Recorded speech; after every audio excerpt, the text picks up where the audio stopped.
Hello everyone and welcome to another one of my IT tutorials. Today I'm going to show you how to configure and install Exchange Server 2010. So let's get started. So first thing first is you want to start with a fresh machine and you want to install absolutely all updates that there are before doing anything else. Now the next step in the process is configuring the server name. So Exchange server always has to be part of the domain, so you need to set up your domain first before setting up Exchange, and you need to pick proper computer name or server name for it. So for example, if your internet facing host name is mail.itsupportme.com, for example, you might want to call your Exchange server mail and then join the domain itsupportme.com. The reason for that being, if you have your actual computer name different than the host name that allows users to reach your Exchange server from outside, you'll have to purchase a SSL certificate with alt names instead of just a single name certificate, which can be more pricey.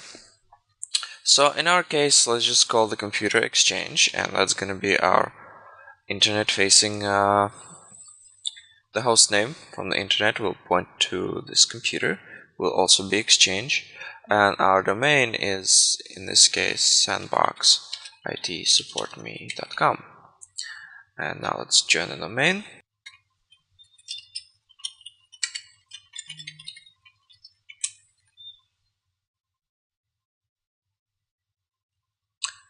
Alright, and now let's do a quick restart because that's what needs to be done after you join server to a domain. And I'll be right back. And we're back now that we're part of the domain. Let's log in into our domain.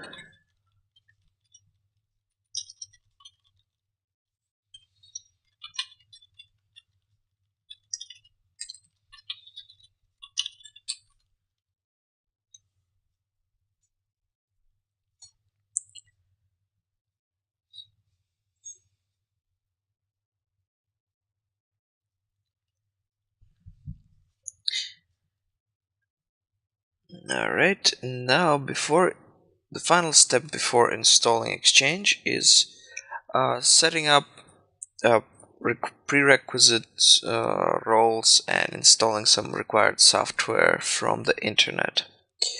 So we'll start with roles. So let's open the server management console, and here you right click on features. I'll let it load for a little bit.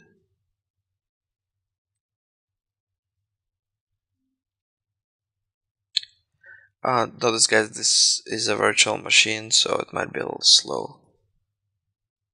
Your server should be faster in general. Alright, so what we want is net framework, not everything. We want just a net framework, and then we want RPC or HTTP proxy, and that requires IIS, so we just hit the add required features. And for net framework we actually also need HTTP activation, and that also requires IIS, so we add that. We need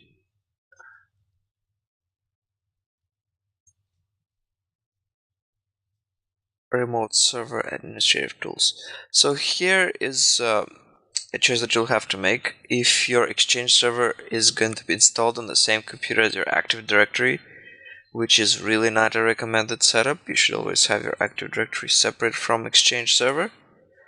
But if it is, then you don't have to pick this. If it's not, and it's a separate server, then you have to install Active Directory remote management or administration tools, and that is located in here. And you want just this one, the snap-ins and command line tools. Remember, not this, not ADLDS, ADDS. This is for low-level domain services or something like that. And then we hit next. Then we're going to go to the role services that we're installing. And here we leave everything by a lot of things by default, and we want ASP.NET, and we just hit add required features, and then we need basic authentication and Windows authentication and just authentication. Then you might want all kinds of content compression or both of them, and the most important one is installing all of the IIS 6 management compatibility. For some reason, Exchange Server, well, or at least earlier versions of Exchange Server, I mean prior to any service packs, had problems when IIS 6 management stuff were not installed. So just to be on the safe side, install them. Right, then hit install, and while that's doing, we need to actually activate one of the services manually. So we go to Administrative Tools, Services, and here you want to find net.tcp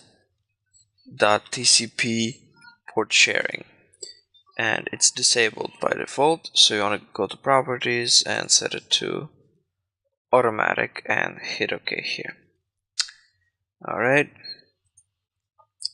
Also note that after installing Net Framework 3.5.1, there will be more updates available from Microsoft for it, but those are not really important for our Exchange Server installation. You can install them at a later time whenever you feel comfortable. Of course, you should always install our updates, that's out of the question.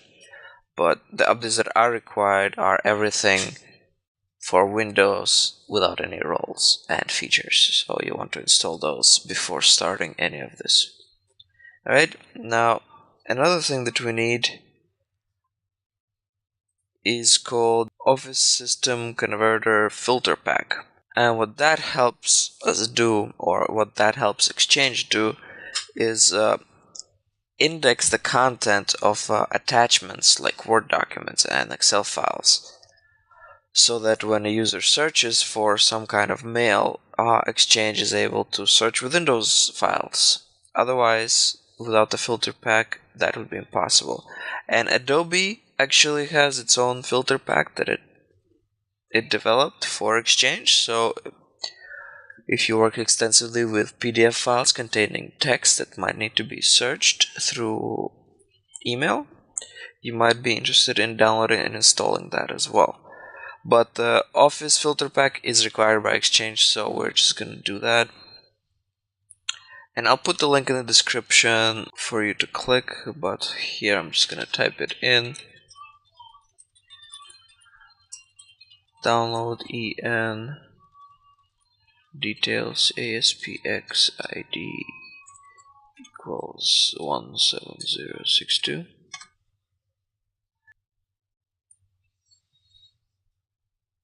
Right, and of course you always need to download just the one which corresponds to your system type. In my case, I'm installing Exchange 64-bit and I have a 64-bit system, so that's the one I need to download.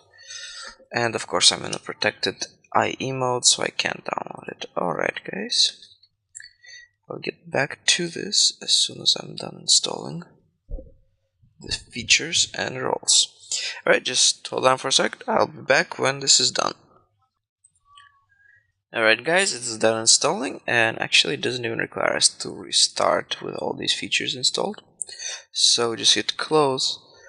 And one more thing I want to point out to you guys: if you're setting this up using an account that is not an administrator, I mean administrator, exactly, administrator, not a domain administrator or some other account, then you'll have to grant your account certain permissions, or it has to be added to one of the predefined groups in a domain.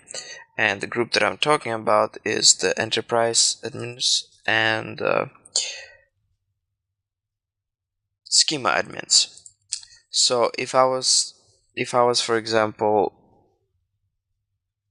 not an administrator user, or I was any other user, I would have to be a member of both of those groups in order to be able to install Exchange.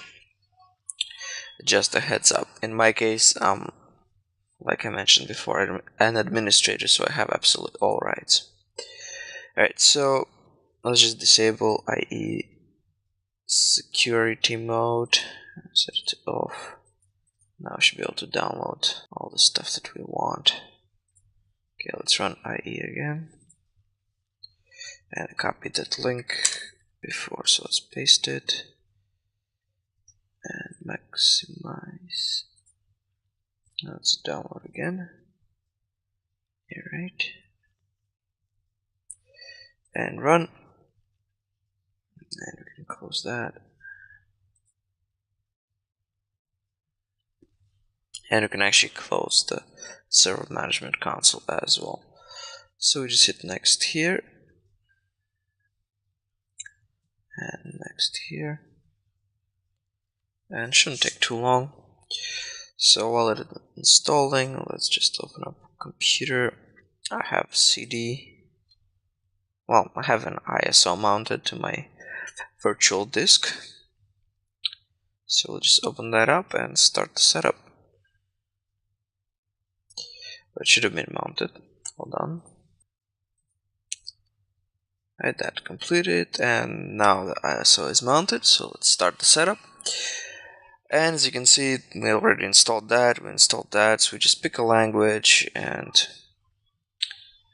install only the languages that are already on the CD, and then we start the setup.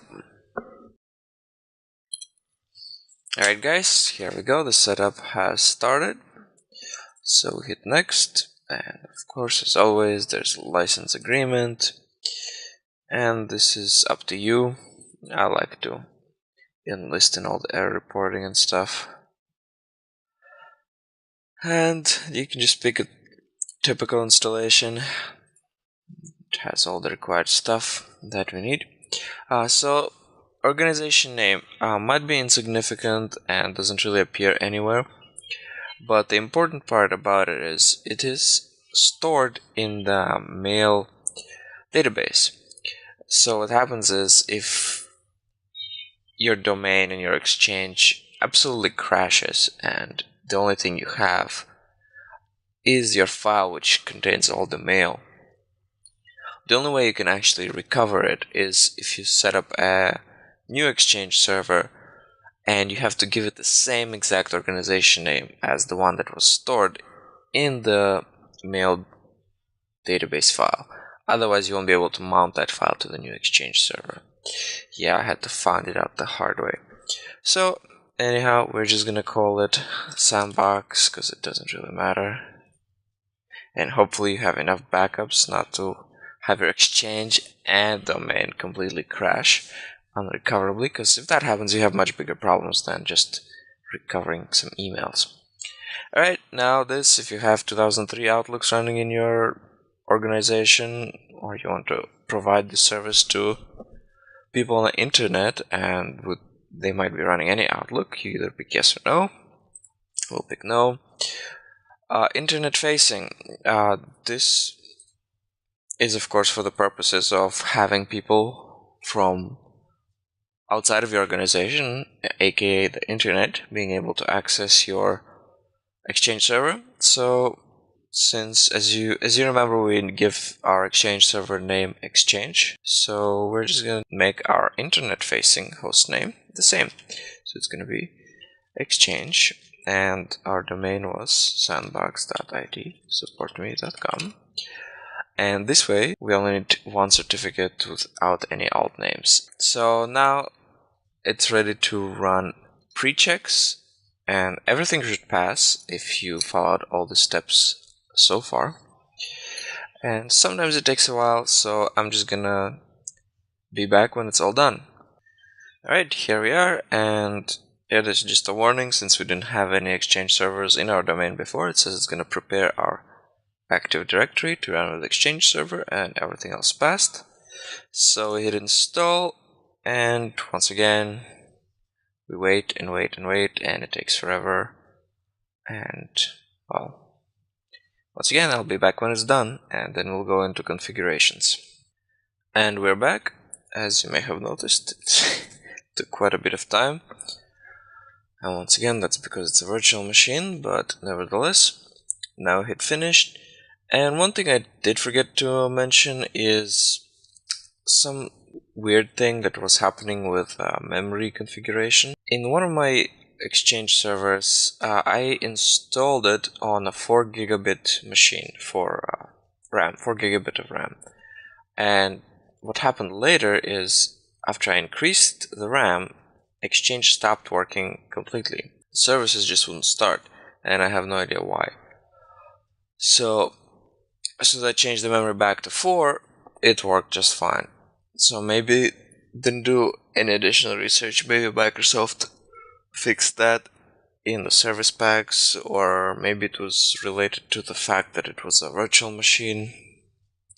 But anyhow, just something to keep in mind if you're experiencing a problem that Exchange doesn't start at all, then check that you didn't change the memory after the original installation. So as you notice here, I click this link, get critical updates from Microsoft Exchange, and that just opens Internet Explorer on this page. Just check this box and hit next, and just use recommend settings, I guess, or you can change it later if you want. Let's just update something in the Windows Update for it to receive Exchange updates. So while that's doing its thing, let's get started with setting up Exchange. So basically what you do is you just go one thing at a time, and you configure the settings that you need for your organization. I'm just going to go through some of the important settings to get you started. And also, you'll need to activate your Exchange. You have 120 days free trial, and then you need to provide activation key. And in case you don't know where to provide it, because it was a bit tricky, you click on the server configuration, and then you click on the server node, and then you can enter private key right here. But let's start with the organization configuration. Right, so expand that and click Mailbox. Basically, this has all things you need to know and do with your Mailbox database. You can put it in a different location if you want. Configure retention policy, configure custom folders, address books, and stuff like that. Client access, just some defaults for people to access Exchange from the internet. But the most important thing is the hub transport, because that's what does all the receiving and storing.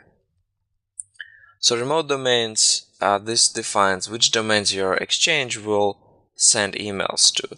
Of course, if it is if your Exchange server is going to be used for your organization to communicate with the entire world, you would just leave it as a star domain. If you want to limit your organization to just emailing within your organization or to the related companies and other Exchange servers of other organizations, then you would specify those related organizations' domains here, and then the Exchange will only send emails to those domains. Accepted domains, this tab specifies for which domains this Exchange server is responsible for. So if somebody sends an email to this Exchange server and it matches one of the accepted domains, it will be received by this Exchange server. So in our case, if anyone sends an email to, for example, administrator@sandbox.itsupport.com, this Exchange server will accept that email. If it's for any other domain, the email will be rejected. You can also configure this as an intermediary Exchange server through the new accepted domain or new remote domain setup wizard, but that's beyond the purpose of this tutorial, so we're not going to look at it. Right, next thing is the email address policy. Basically, when you add an account to Exchange, the email address, that default email address that gets created for that account, is specified by this policy. And you can configure different policies for different organizational units within your domain, thus having a more logical email structure. So this is up to you to explore. Transport rules, this is same thing as an Outlook rules, only it works on the server side. So you can create rules that copy messages, delete messages based on various parameters. Global settings allows you to set size limits and delivery blists. Alright, the important thing that we need to set is a send connector. This is what's actually going to be doing all the sending of messages that it receives from the client. So we go to the send connector, new send connector, and just can give it, you can call it anything you want. In our case, we're going to be configuring this Exchange server to be able to email to anyone in the world. So we just call it internet, and for intention was going to be internet. And hit next. And address space, we want to be able to send to everyone, so it's going to be a star address. Hit OK, hit next. And we want to use DNS MX record because that is the standard for determining which mail server is responsible for each domain. Hit next. And then it's going to ask you to pick a server. Since this Exchange server is the only server in our domain, that's the only one we have. And then we hit new. And we're done. Hit finish. Journal rules allow you to keep track of messages and statistics. Unified messaging we're not going to go into. Alright, next thing is server configuration. Mailbox once again just deals with our mailbox database and stuff. Client access. Here you can configure Outlook web app. By default it is disabled, so nobody will be able to access their email over the web browser, only if they have actual Outlook set up on their PC. Now you can enable it by simply hitting this option, and usually there's nothing wrong with enabling that. And once again, the external host name should be the same as which we entered during installation.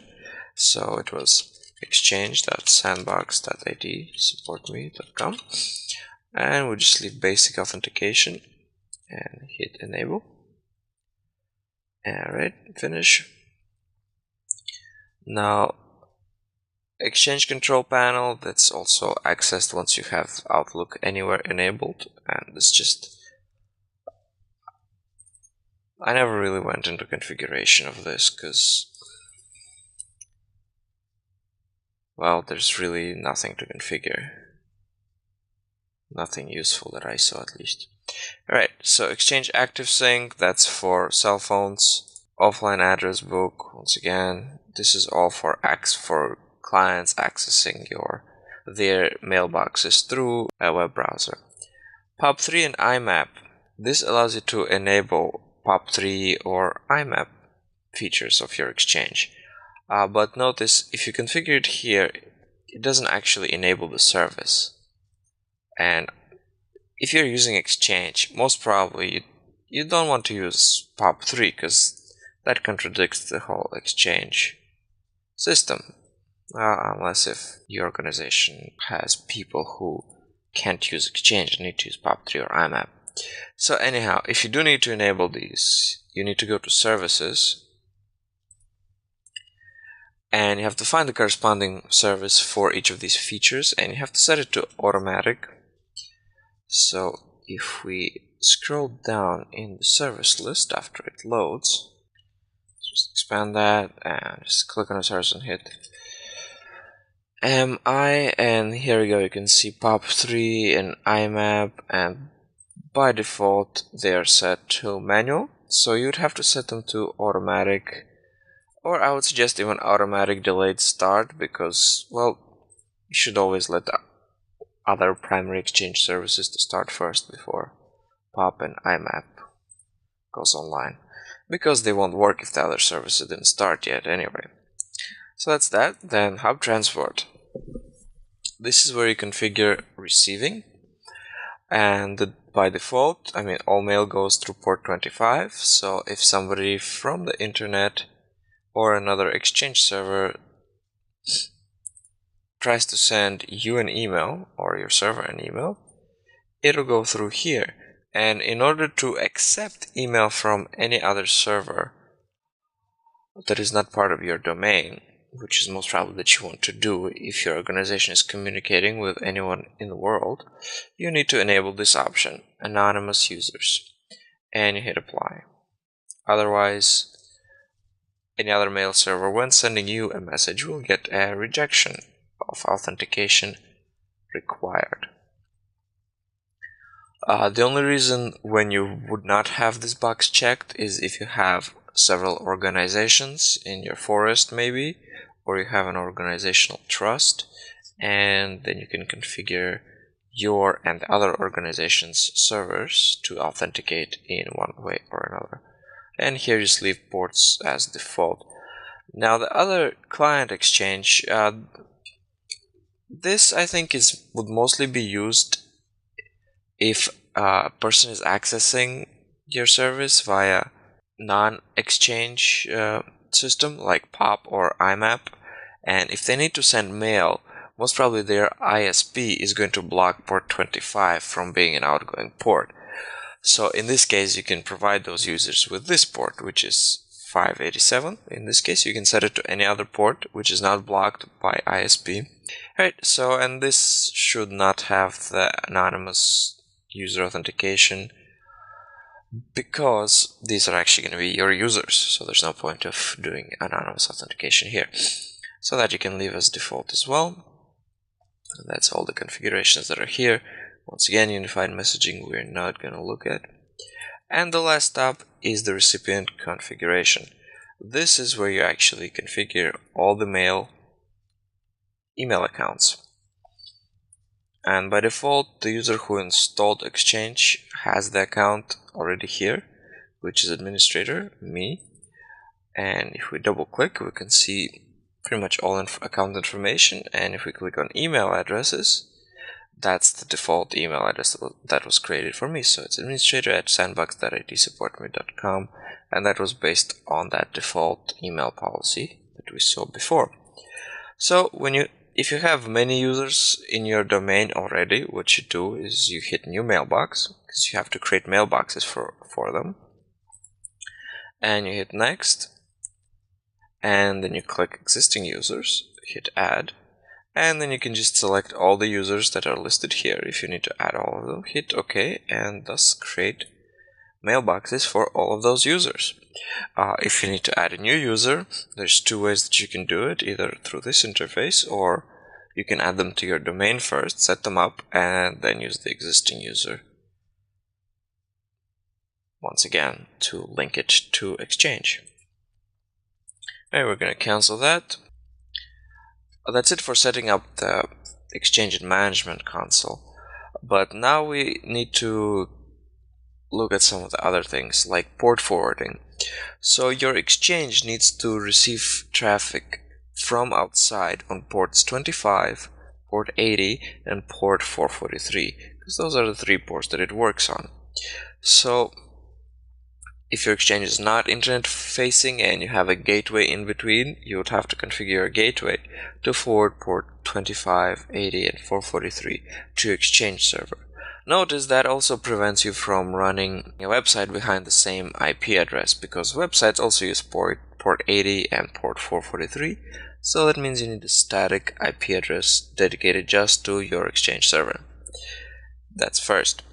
Now second, we can configure some of the aspects of IIS, and that's actually how you can request a certificate for your Exchange server as well. So let's open IIS Management Console, and we expand this, and if you take a look under certificates, Exchange creates a default certificate for itself. So here you can use create a certificate request and request your own certificate for the server. Now next, it's default website, and what you might want to do is enable HTTP redirect from the root folder, because if we do this, for example, maybe we'll try to access the default directory of localhost. Of course we get a certificate error, but if we override that, we see this, which is not what we want. We want users, whenever they type in our external hostname for Exchange, to be redirected to their Exchange login. So what you do here is you select the default website and you go to HTTP redirect and you hit redirect here, and then you do this / and OWA, and then redirect all requests, redirect only requests to the current directory. So if somebody is already going to OWA, we don't want them to be redirected again, because that will create an infinite loop of redirection. And here, well, it's permanent. I don't know if it doesn't really matter. And then you hit apply. And now, if somebody visits your Exchange server, they'll be automatically redirected to the OWA. And there we go, our Exchange login screen. Now, if we were to type our username and password,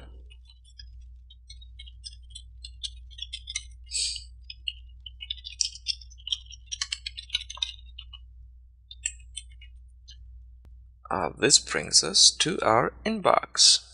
And from the inbox, you'll probably be able to send mail because, well, outgoing port 25 on the server usually works, but you won't be able to receive mail until you configure the MX records. And MX records, well, they're quite simple. A simple Google search will reveal that, but I'm sure I'll make a tutorial about DNS at some point, and there I will talk about configuring the MX records, of course. But it's not too complicated. I'm sure you can figure it out. And there we go. We have an Outlook pretty much identical to an Outlook interface directly via a web browser. Another thing though, if the user tries to access this without HTTPS, they just get redirected as a forbidden thing. You can override this behavior in a way, well, in a bit of different way. So let's just close this. So instead of doing this, you would put your full external URL here, and you would prepend it with HTTPS, and then you would put exchange.sandbox.itsupportme.com in my case, but since that host is not actually configured, well, actually it is, right? So we can just do that, and once again redirect all requests to this directory and hit apply. And another thing you want is if you go to SSL settings and you see this checkbox require SSL, you can uncheck that, hit apply, and now